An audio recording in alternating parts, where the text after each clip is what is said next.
Thank you for having me.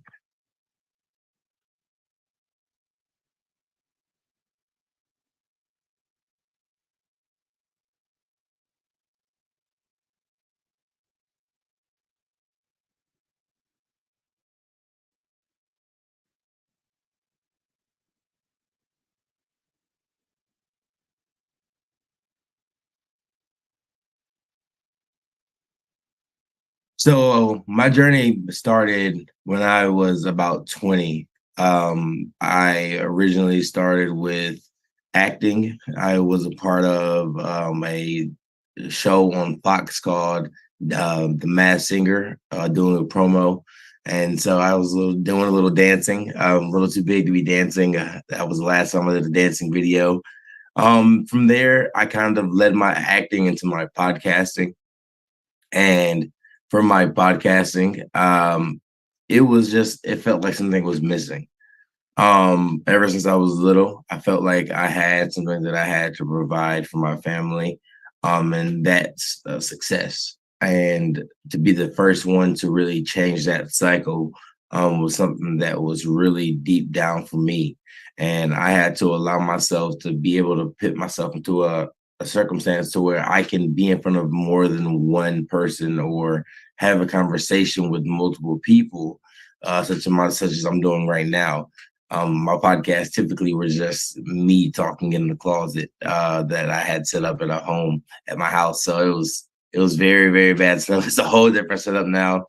But throughout my life, I've just kind of been the type of person that is continuously driven. No matter what happens, no matter what I go through, I continue to have that optimism. I continue to have that better perspective on life because life is life and you can't change it, but you can change the perspective that you have on it, which kind of changes the quality of how you're living and the fulfillment that you're able to have.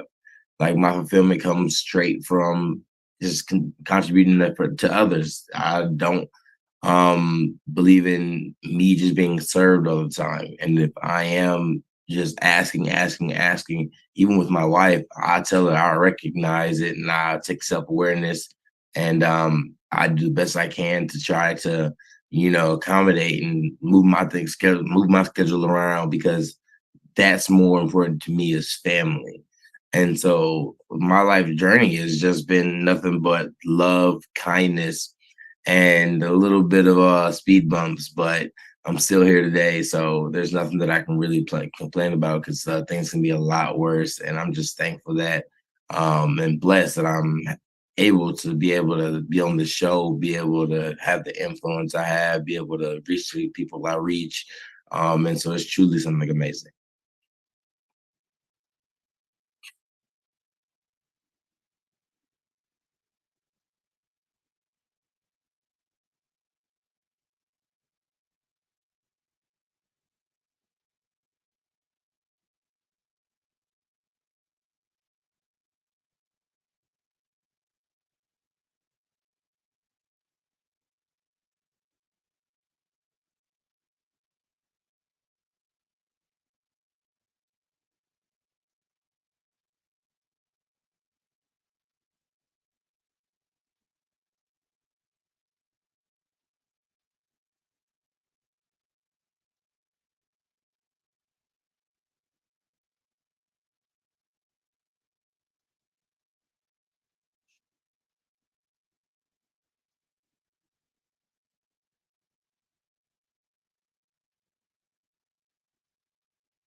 Thank you.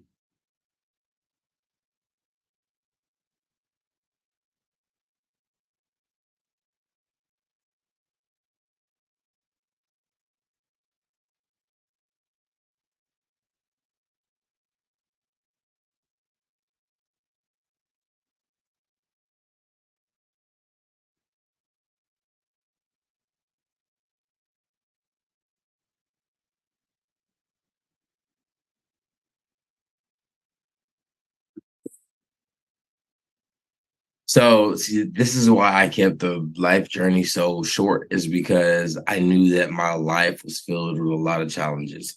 I lost my dad at the age of 11 years old.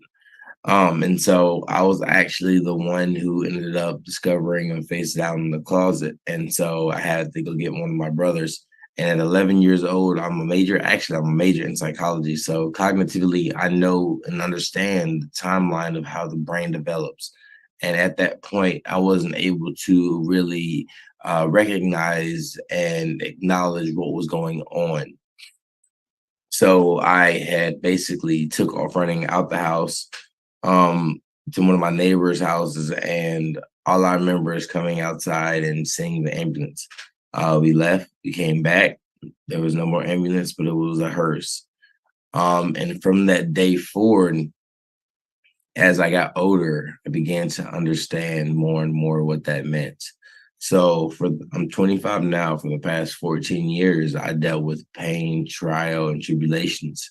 And that pain equals progress, and that trial and tribulations just equals some treasures for somebody else. And those losses I took was actually lessons. And so it's something that was hard for me. I went through a time of being going through self harm, where I was real having that negative self talk, out doing the wrong type of things, and I didn't have any method to for self, to cope with my self depression. I would try to cope with it by outside sources, whether that be substances, alcohol, whatever it could be. And I really had given up on myself because I thought it was something that I wasn't able to be fixed. And so it was about 4 months ago. Well, originally, let me just go back and say I thank my wife, because without her, I would not be able to make this change, because me moving to California from Alabama was a big culture shock. It is a totally different environment. And we've had our challenges of our own, but it's all when I was in the mindset of not being able to acknowledge the things I needed to be self-aware of. And so about 4 to 5 months ago, I had been done with what I thought was life. And somehow, some way, God had told me, no, this is not the time. This is, your purpose is still on earth. And every day I wake up, I know that my purpose is still to continue to push forward and still provide for my daughters.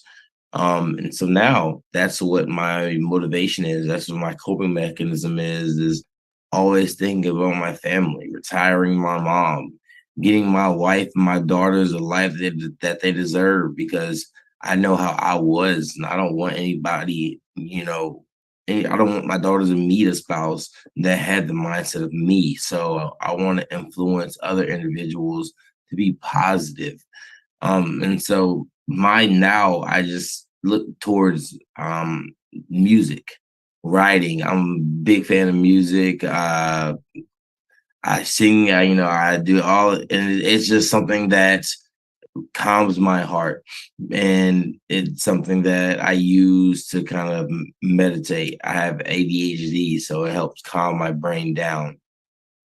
And so going through all of that to 4 months, and then 2 weeks later, after, going through that whole self-harm, is completely different. It changed my mindset. Now I'm completely positive. I've developed that mindset that I can keep a positive attitude, and for a consistent amount of time. Just because I have emotions, which is okay for you to have emotions. People have emotions. We're human beings. We're going to feel things. That is totally fine. Nobody's asking you to not feel things. But people sometimes tend to feel things, but not acknowledge them. You can be aware that you feel a certain way, because once you feel it, you're also automatically subconsciously aware. But to acknowledge them and face them head on, that's where we tend to struggle. And once I was able to start doing that, my life completely did a 180. And I went from somewhere where I was always falling backwards, but until a place where I had built a support system to where I was being pushed forwards. And so I never was able to focus on what was behind me. Although I was aware of it, I was able to acknowledge it, but I my perspective had began to become so strong that I had no longer gave it power to control who I was. And that's where that mindfulness came in. Is I just I knew that I had a message to bring. I knew I had a purpose and a passion. And I knew that in order for me to reach those goals that I needed to reach, I needed to take care of myself. And taking care of myself includes a portion of taking care of others. And so that's my fulfillment. That's my coping mechanism, is seeing the other individual smile. That's really what brings me the most joy.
So I basically started my career, like I mentioned, it was in acting. While doing acting, I came across a job to where I was supposed to be like a caregiver slash ABA director, life developmental coach. Well, life developmental coach was not the name for it because I worked with the individual with autism.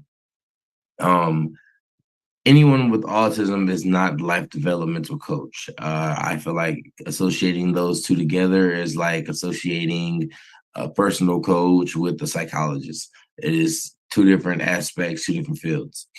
So I went through a whole certification because I got tired of not knowing what to do. We didn't really understand. I was like, okay, I've had individuals with autism, but what am I supposed to do in the situation? So I took it upon myself. I left that job and got my registered behavior technician certification, which means I then started working with individuals with autism, specifically kids facing or ranging in between the ages of 4 to 18. And so I'm doing trial sessions, therapy sessions, trying to improve their cognitive skills or finding gross motor skills, social skills, introverbals, which is, ready, set, and then have them finish go, as well as chaining, which is, teaching them how to wash their hands, doing daily hygiene routines. And so from there, my podcast kind of fed into it because if you go into that field, anybody who knows anything about individual with autism, it can be a very challenging time. And so living with them 24/7, um, it's something that you seek help with. When you have an individual or family member or a son, daughter, which is really what I'm talking about here. Cousins a little bit different because you don't see them 24/7.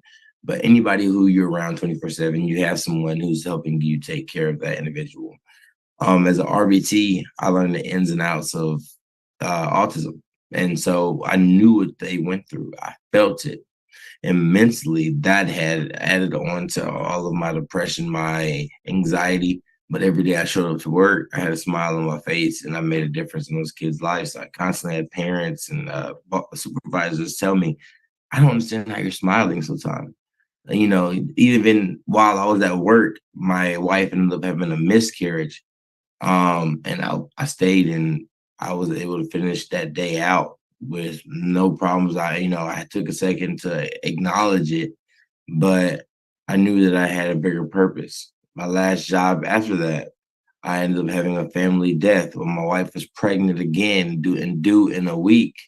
While I was at work, I found out that and a family member who had already passed the week before, her daughter had passed that Monday. I was at work, and so I got the text message. Went outside, took me a moment. I would like to say it is okay for a man to cry. If you are a man and you feel like you don't need to cry, if you do not let it out, it will come out, and it's going to come out with a lot more enthusiasm than you would have ever expected. So be vulnerable, be open.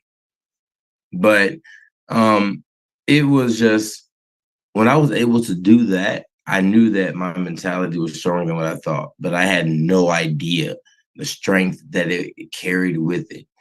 So I started my podcast show maybe about a year ago, and it was all about mental health, the truth tells, but it's TALES. And so it was my true stories, everything I've been through.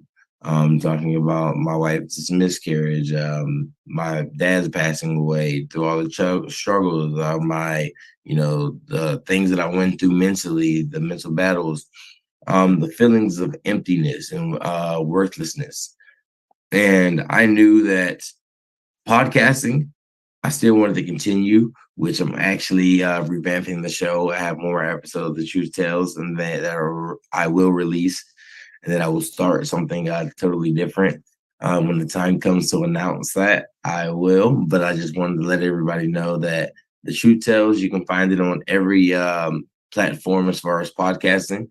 But that whole journey, I feel like it was a different part of my life that I was not mentally prepared and accepting of. So I wanted to start fresh. I wanted to really revamp it to what I'm doing now, and it's about mindset. So now I transitioned from an RBT. I've been working in this specific um, career field for about 6 months, but I've always done psychology. I've been graduating in December with a bachelor's in psychology. Then I'm going on to get my master's in psychology. I've always been interested in, like I said, I was an RBT, so we had to understand applied behavior analysis, which means we have to be very observant to body language, how to respond when individuals are escalated, showing maladaptive behavior.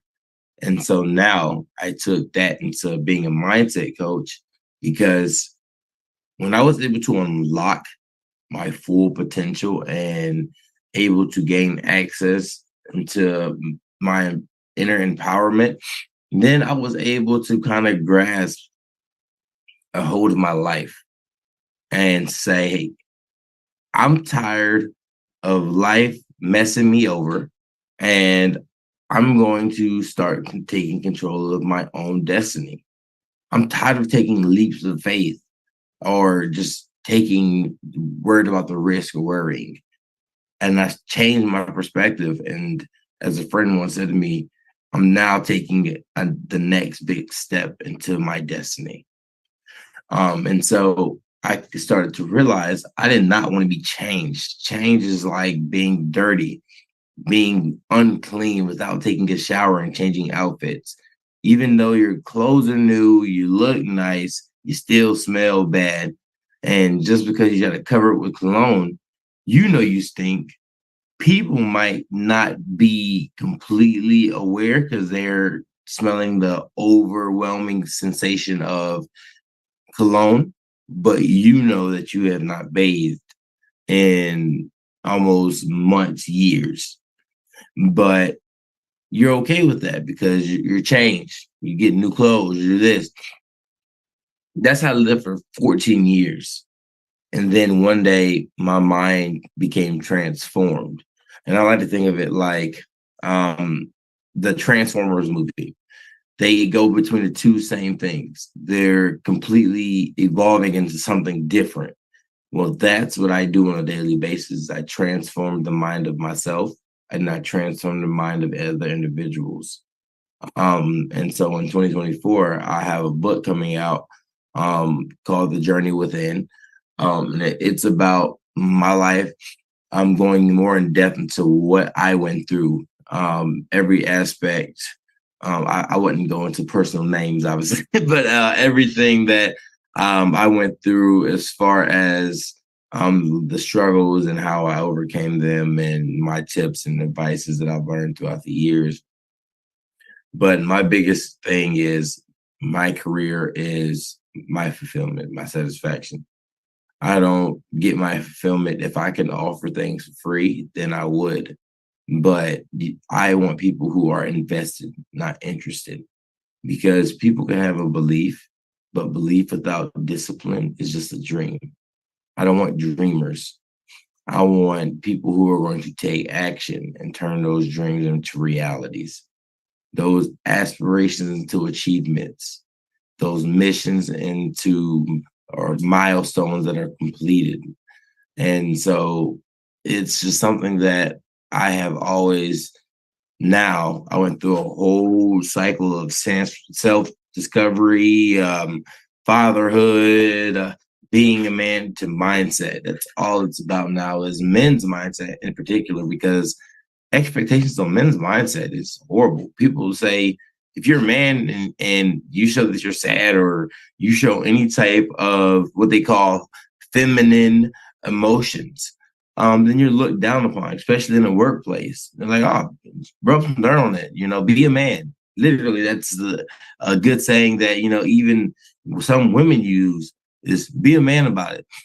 And that's not the right kind of approach.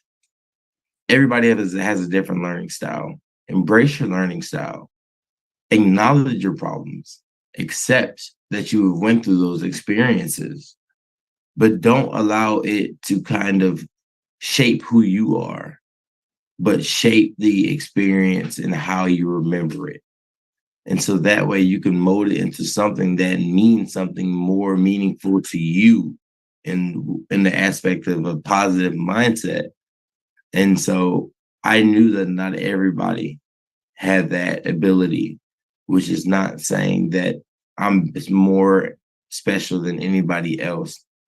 But my experiences allowed me to come to this realization at the age of 25. And everybody moves at their own pace. But what I can't do is realize I have this type of knowledge and this wisdom and not want to share it with others. And so that's where it led me to my mindset mentor, Plan to Prevail, which is the reason why I use two O's. TOO is to excel, to go past. You got a plan to prevail.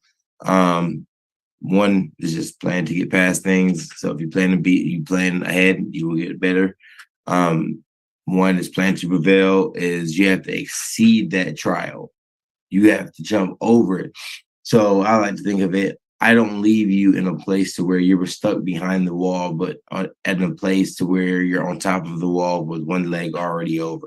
Now it's your choice whether you want to just take the easy route and hop over because you see what's on the other side, or if you want to hop back down and then have to fight your way back up.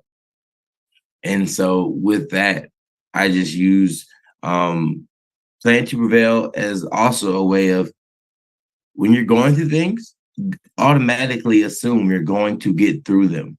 Once people start saying, "Oh, I think this is the time that I'm going to be broken. I think this is why is this happening to me?"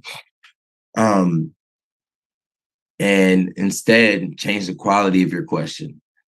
How can I implement this lesson, this challenge to affect and change the perspective of individuals so that once that change is made of that perspective, then that transformation can begin on the mind.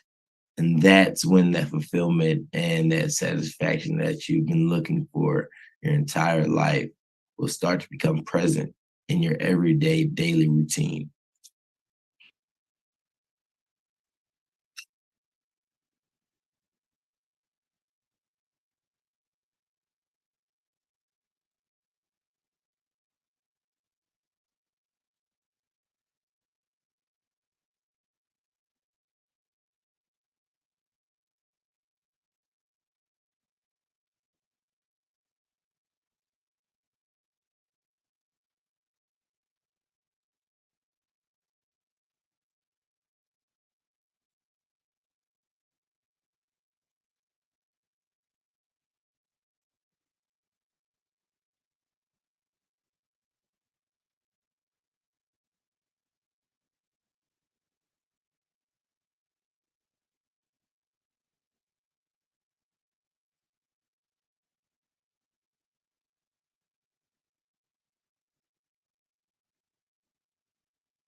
So, first thing I would like to say is men, that association that we have with being vulnerable.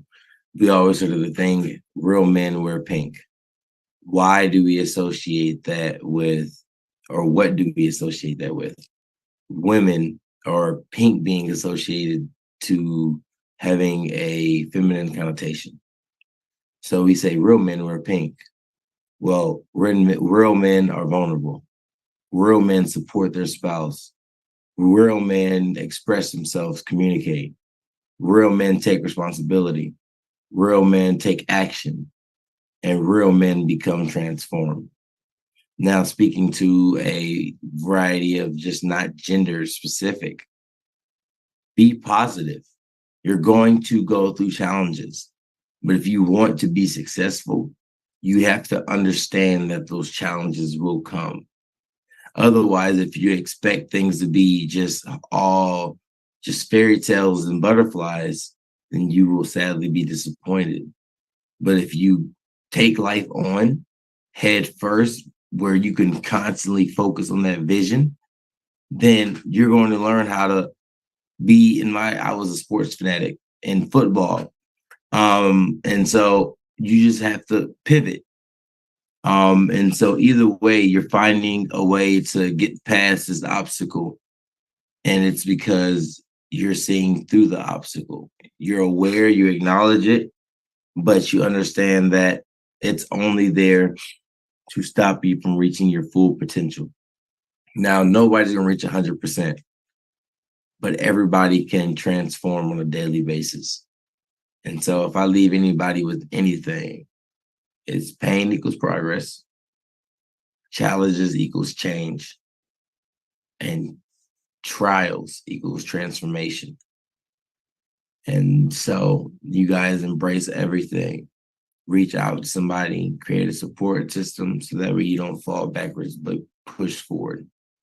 And don't take that leap of faith thinking that you're maybe going to make it, but know that you're taking that next step into your destiny. and that every endeavor that you have will be achieved no matter what challenge you face, because you are determined to be your best version of yourself for yourself and for the people around you.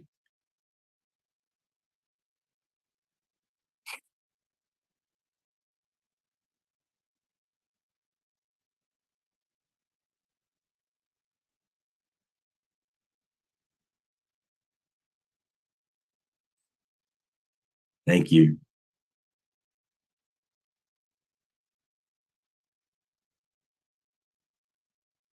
Thank you so much. And I hope you all have a great rest of y'all day. Bye. Recording stopped.